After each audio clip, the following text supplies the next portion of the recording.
अरे से जिया पे लोटे। मिर्जापुरी कजरी आपके यूपी की बड़ी फेमस।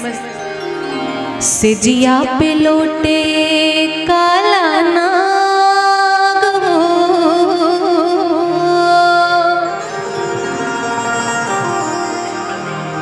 से जिया पे लोटे काला नाग हो, कचौड़ी गली सुन कैला बलमो। से जिया पे लोटे काला नाग हो, कचौड़ी गली सुन कैला बलमो। सुन कैला बलमो हो, सुन कैला बलमो, सुन कैला बलमो हो, सुन कैला बलमो। मिर्जापुर कैला गुलजार हो, कचौड़ी गली सुन कैला बलमो। से जिया पे लोटे काला नाग हो, कचौड़ी गली सुन कैला बलमो।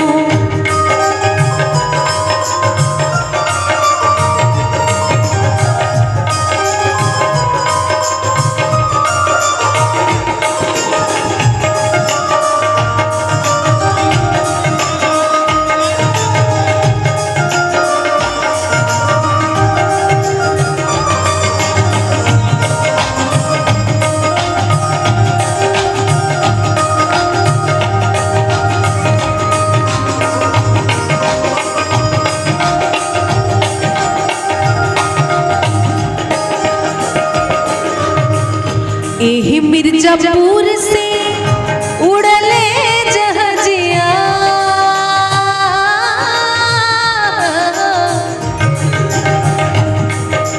जहाजिया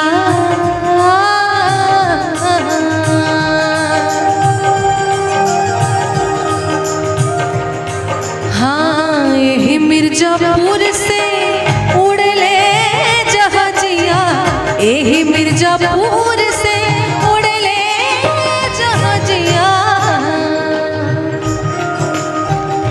देहिया गलेला जैसे नून,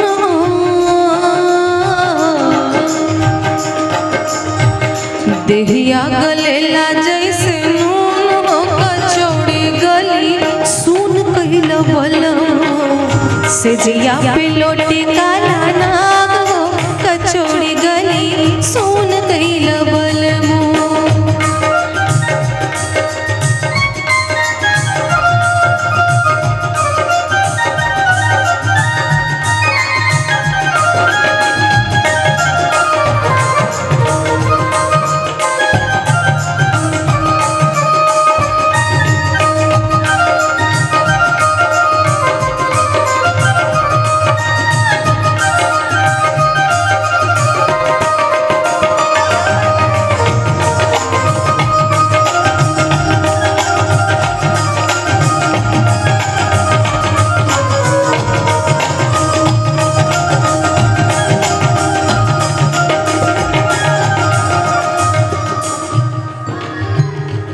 बहुत पुरानी कजरी है। जब हमारा देश गुलाम हुआ करता था, उस समय सबको परदेश भेज दिया जाता था काम करने के लिए, और घर पे बहुत कम आना, पता नहीं कब।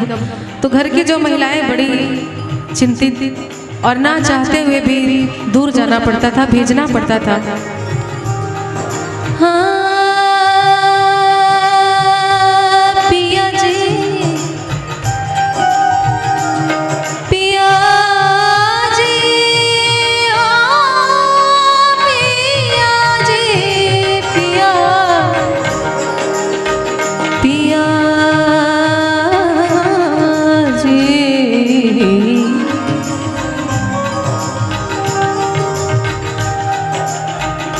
बनवा से पातर भइल तोरे धनिया,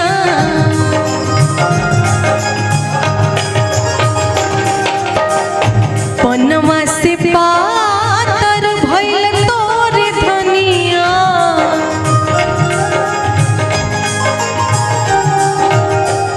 बनवा से पातर भइल तोरे धनिया, बनवा से पातर भइल तोरे धनिया।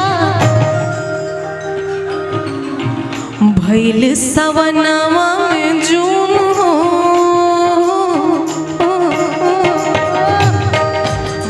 खिले सवनवा में जून हो कचौड़ी गली सुन कैला बलमो से जिया पे लोटे काला नाग हो कचौड़ी गली सुन कैला बलमो सुन कैला बलमो सुन कैला बलमो सुन कैला बलमो सुन कैला बलमो जिया रगलेला जैसे